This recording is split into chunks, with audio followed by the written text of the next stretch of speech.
Dude, Adam, officially welcome to the show, man. I'm stoked to have you here. Thank you. Like I was telling you, relatively new to your work and what you're doing, but the second that I started coming through, I was like, no. This guy didn't go back. We just don't know it yet. Yeah. We just don't know it We yet. go back to today, but we Yeah. are connected from way prior to this. And to kind of pick up there, I was reading in the book, and you have a kind of a staple post on social media, how your father passed away? He did. Yeah.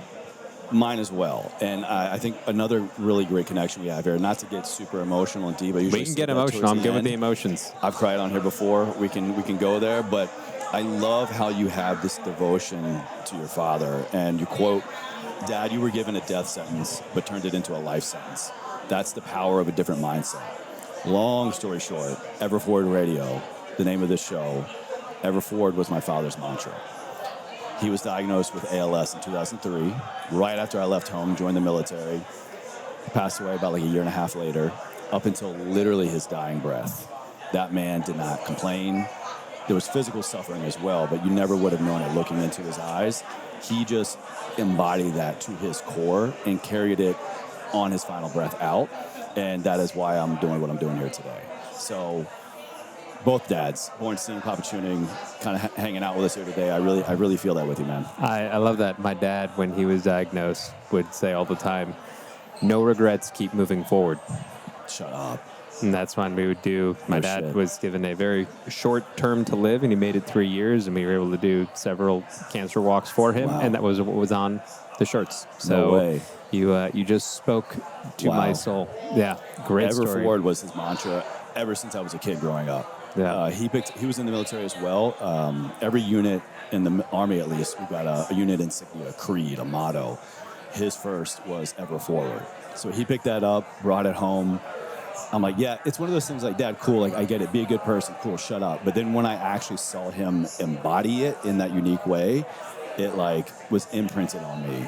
And it's forever. funny the way that those, we were talking before we just came on about kids, and I got 2 boys, and the thing that I think about all the time, and the thing that I took away from my dad, is that there's so many lessons that he bestowed upon me when I was younger that it's almost latent that it happens. You don't realize it because you're not processing. You're not like 8 or 10 or 12 and being like, but then as you get older, these things, right? It's kind of like planting a seed. You plant a seed and you water them for so long, you don't see anything. There's little sprouts, but eventually these things become a tree or a giant plant. And I think humans are the same way, where my dad gave me a lot of things that I didn't realize when it was going to come to serve me really well. Oh, yeah. And it has served me so well. And it's the same thing that I think about now with my own kids. And even, in writing this book, the love note to my dad was truly a way, before he passed, for him to know what he meant to me, but also that the writing of the book was dramatically influenced by watching how he helped.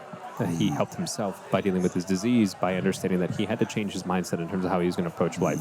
If he thought that he was going to die, he would. He was given 6 to 12 months to live. He made it 3 years. Wow. And there are a lot of things that he did, but I think the best thing that he did is that he became an incredibly optimistic and positive person. He did not think that brain cancer was going to take him.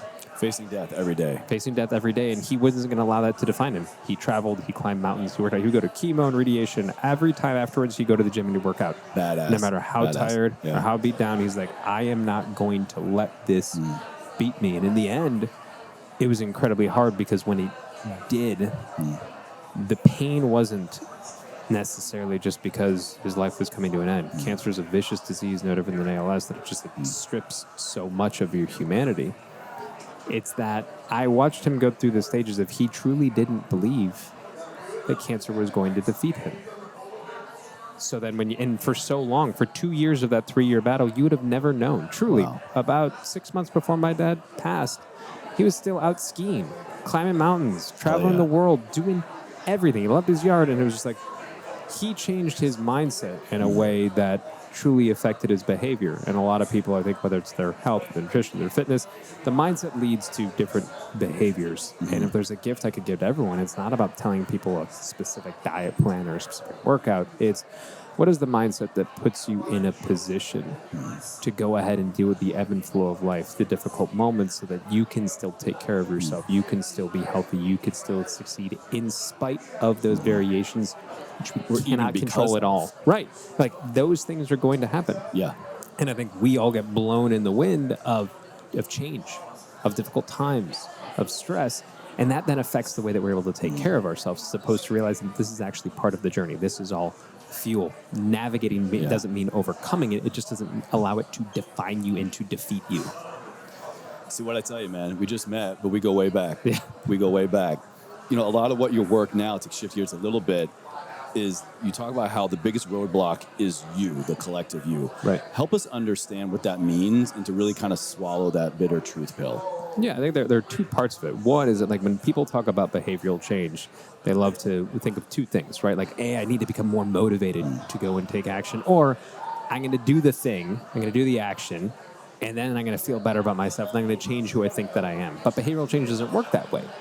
Right, you first have to change your self-perception. When you change your self-perception, what that does is it leads to more action. When you do more action, that's when the motivation comes, and the motivation then spurs a stronger self of sense so that you can keep on doing these things repeatedly. So the you is about, like, who are you as a person? And most people walk around thinking that they are not healthy, right? They try and do the good thing, but in their mind, this isn't going to work out. They're going to fail. They're going to screw up. And they have to fight against this. The second part of this you component is that everyone talks about, especially nutrition. It's a lifestyle. It's a lifestyle. But very few people ask people, what do you want your life to look like? One of my biggest takeaways from your work, that if you walk away from this episode with nothing else, that is probably, I think, one of the most important questions we could ever ask ourselves. Right, because at the end of the day, this is, being healthy is a game of compliance. It's about adherence, right? The people who adhere to plans best see the best results, irrespective of the plan itself. So when we go and we almost steal or borrow other people's game plan, and you're not considering, like, what does their life look like? What is their day-to-day? If you don't want your life to look that way, people will look at the outcome, right? Oh, this guy's shredded, or he's got so much muscle, or whatever it might be.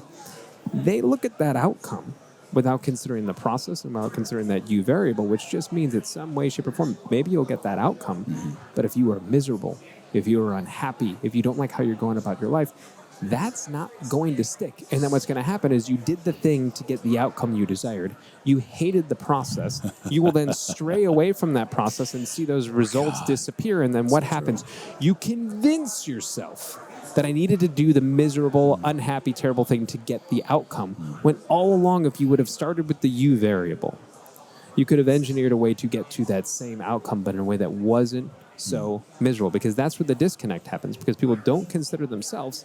They borrow other people's plans, and when they get the results they want, but they don't feel better, they're not actually happier, they convince themselves that the path to better health, the path to happiness, the path to freedom is one paved in pain, and it does not have to be that way.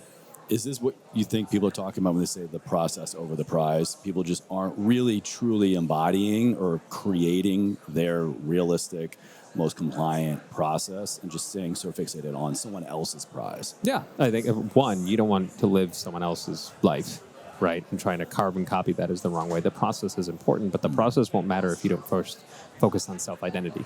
If you can't change who you think you are, and you can't change what you think you are capable of, I can give you the best diet plan in the world. But if you have a negative mindset and you have maladaptive behaviors and you are not able to repeatedly do certain things because you fundamentally think that you can't do them, or you beat yourself up, or you stress about this, or you catastrophize, that best plan will not work. So the process is important, and the outcome is what gets you excited, but the self-identity is what gives you a foundation, a stable base for change. I love to say, I learned this years ago from a trainer named Alan Cosgrove. He's like, you don't want to shoot a cannon from a canoe.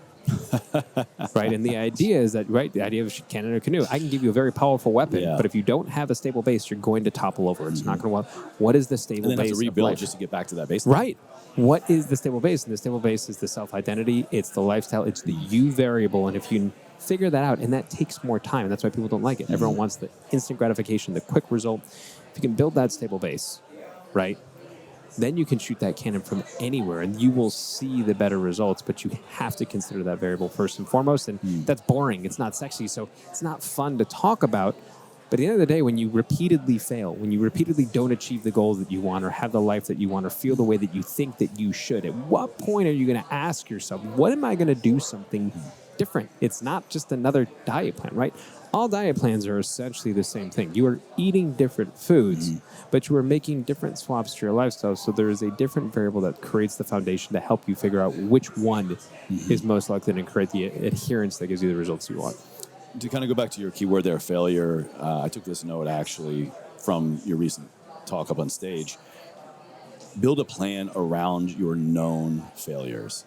Huge asset to whatever the goal is for anybody in their health and fitness journey.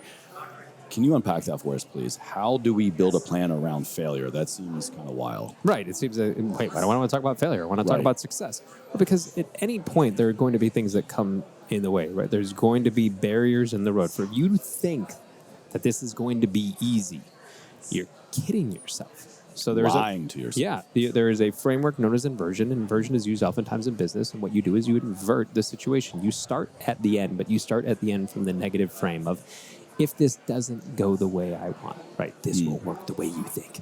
If it doesn't go the way you want, why? What are the foods that you're going to miss? What are the lifestyle variables that are going to make it hard? Where are you going to have the most guilt or stress? What is your day like in a way that you can plan it? And if you can start from understanding all of these landmines, all of these mistakes, and if you solve for that, when you find yourself in that situation that you can perfectly anticipate is going to happen, you know what to do, because most people don't struggle with knowing what's good for them, right? I made a joke when we were up on stage. It's like, it's not like you put 2 plates of food in front of people and one's got like vegetables and fruit and lean proteins and the other's got like donuts and candy, and like, which one's the healthy one? No one's going, I'm not really sure. 500 calories, you pick. Right. People know what is good for them. What they don't know how to do is navigate the how. And the how requires you to create situational awareness of the different things where you are likely to self-sabotage or where life will sabotage you, not because life's out to get you, but just because life ain't always fair. Life is hard. And if you anticipate those things, you can avoid them, you can navigate around them, and it will also, more importantly, help you pick the correct plan, right? If you know that you love carbs, you need them in your life. When you cut them out, you want them back. I love carbs. I love bread. Don't choose a no-carb plan. Right.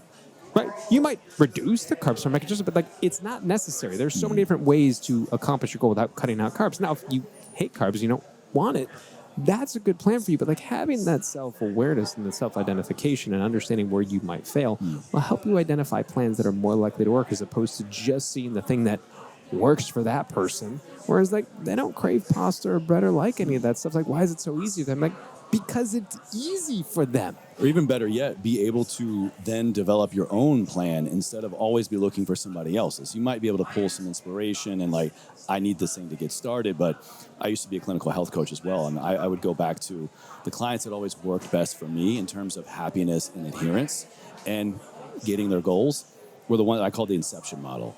I kind of knew what was going to be the plan, but I had to get them to say it out loud first. Right. No, people have to buy in on their own. Exactly. A lot of your work now centers around, or at least what I kind of picked up on recently, is what I call this no shit. And it's for some reason sticking so well now on social media and in health and fitness content. I wonder, what's your take? Are we coming back full circle to really not only just understanding, but finally agreeing to and applying the foundational principles of get consistent sleep, get up, move your body. It's okay if you miss a workout, hydrate, figure out your nutrition plan. Feeling good about what you're doing and who you're doing it with is as important, if not more important, than executing exactly this workout plan. How is this not common knowledge at this point for everybody? I hope we are. The hopeful, optimistic part of me says that, if we just keep beating this drum, it will work. Part of the reason why I think you're seeing a lot of it, though, is because you do see a lot, especially on social, of the opposite. The sensationalized, the extreme, the don't touch oatmeal, it's going to fucking kill you, right? There's so much of that, and that stuff easily grabs attention. That's the type of stuff that gets likes, that gets comments, then gets repeated in an algorithm. So there's almost a need and a requirement to remind people of these basic behaviors, because so often people are over-indexing on these extremes that are either A, complete bullshit, or B, might make a positive difference for the last 5%. And people are focusing on the last 5% before they build the first 95%. So why aren't people doing this? Because it's boring to say to sleep. It's boring to say to go for a walk. And our minds are wired in a way where we respond to crazy things. There were studies that were done, fMRI studies, that looked at when you share simple, non-simple, sensical, practical information, the part of our brain that gets us to want to change behavior does not light up. Really? When you do crazy, sensationalized, wild, too good to be true, the part of our brain that drives behavior and triggers dopamine lights up. So the more wild information we share, the more likely we are believed that will lead to change. The more tame, banal, practical information, the less likely we are. So as smart as we are, our wiring pushes us towards that stuff. So we need to do this because that means it's almost like selling a product, right? If you're selling sleeping to someone, you're going to probably have to tell them like 20 times something to buy in. If you're selling some like magic pill to someone, you'd sell it twice and people are like, take my money, I want it because I want the magic pill. So I think, it's easy to assume that it's coming full circle, but I think this battle is more that like the sensationalization and the extremes are creating this groundswell where it's like, please make sure you do all of these things first, right? We want to do the thing that's just like the cherry on top, where it's like, where's the sundae, man? Give me some scoops of ice cream. Like literally, where do we get? No, but we're at a fitness event. Where is that? But I would love some ice cream. Yeah, Kenny, do we have an ice cream bar here? Do we have an ice cream guy? I also want to kind of throw in there. So I've been in social media, health, fitness, wellness content for about 11 years now, 10, 11 years. And I wonder if it's just because I think now we have enough social media proof of all the people that kind of started then when pushing content out in these new unique platforms became standard. I feel like now we kind of have enough timeline of these people who have done the extreme, done the high altitude, everything, go, and then they've all kind of got to the point of, you know what? Yeah, that worked, but really what keeps me going now is if I can just move my body a few days a week. If I can just be happy with what I'm doing and who I'm doing it with, if I can get good sleep, do you think we just look at it as like a longitudinal study? Like we've got finally 10 years of data of kind of coming full circle to this stuff. Do you think that plays a role in it? Definitely. I mean, age gives you wisdom if you choose to listen, right? Mm-hmm. And I think a lot of us can, we try and then pay it forward when we learn this stuff of like, if I could go back when I was 30 or I go back to 20, this is what I would tell myself. And sometimes like you need to kind of screw up and do these things on your own. Oh, you got to. You have to. Yeah. And you don't have to make it harder for yourself, right? I think so that, you, me, we go through these things and we get to see it with hindsight. Yeah. And like people listen to your elders. I don't think I'm an elder, but like the people who have walked that walk already, they're trying to pay forward what they have learned, what makes them feel better, what actually makes the big difference. What are the boulders instead of the pebbles, right? You want to move boulders and not pebbles. And a lot of times we spend so much energy doing things that make a small difference for the things that you could put energy into that make a big difference. Because that's a big accomplishment, right? Like, look at this massive boulder I just moved. I killed myself doing it. Now I'm not going to do anything for a week, a month. Right. So I think like the idea of just like building out these simple behaviors make a big difference, and people want to preach that because they're on the other side of it right now. They've like lived through that, and the hope is that people will listen, but sometimes they still got to walk that path on their own. Everybody listen here, listen to my man. All right, kind of before I get to the last question, I just want to say thank you again for your time. Of course, thank you. You got a new homie here, a new fan for sure. You work with LeBron James. You got some Arnold Schwarzenegger tie-ins. You got some big names tied into the work that you're doing. And when asked how that happened, you said you have to prove that you're so good that they want to work with you. Bro, how did you arrive to that mindset? It's the one thing that I have been consistent with over time.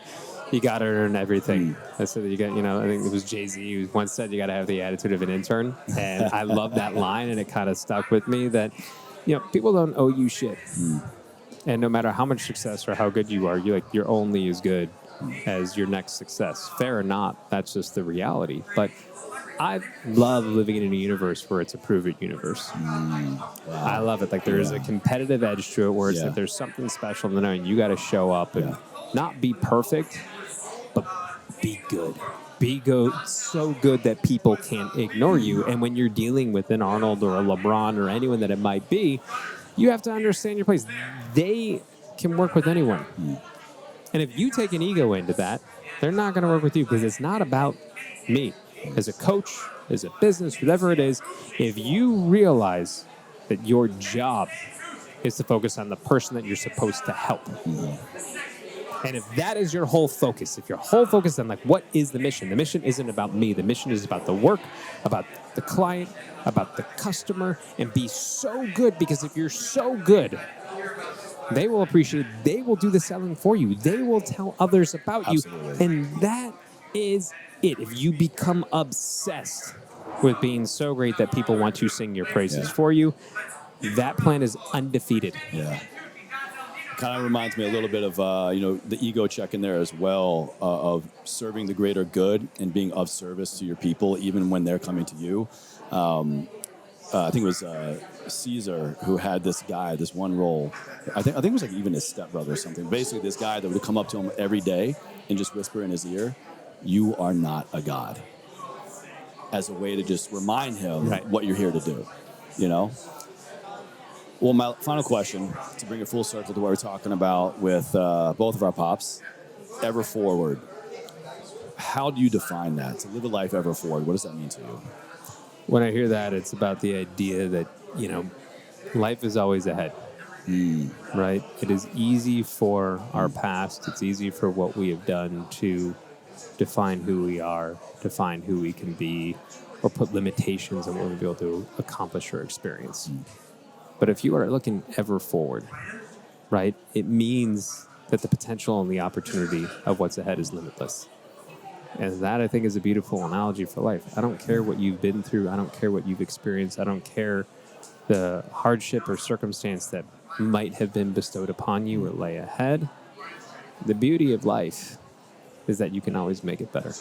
I tell my kids that all the time, that they have a superpower. My kids love superheroes. And I'm like, our superpower is no matter what happens, we can always make it better. And that, to me, is what Ever Forward says. We can all make it better. Love it, man. Well, where can my audience go to learn more about you, your work, your content? Yeah, on all the socials, it's at Born Fitness. Consulting agency is pen name. The book is called You Can't Screw This Up. The URL is literally Great name, by the way. can'tscrewthisup.com. So if you screw up the URL, I don't know what to tell you, because I guess you screwed that up. But go back and start over. Yeah, that is that's me. My pleasure, man. Thank you so much for coming on the show. Thank you.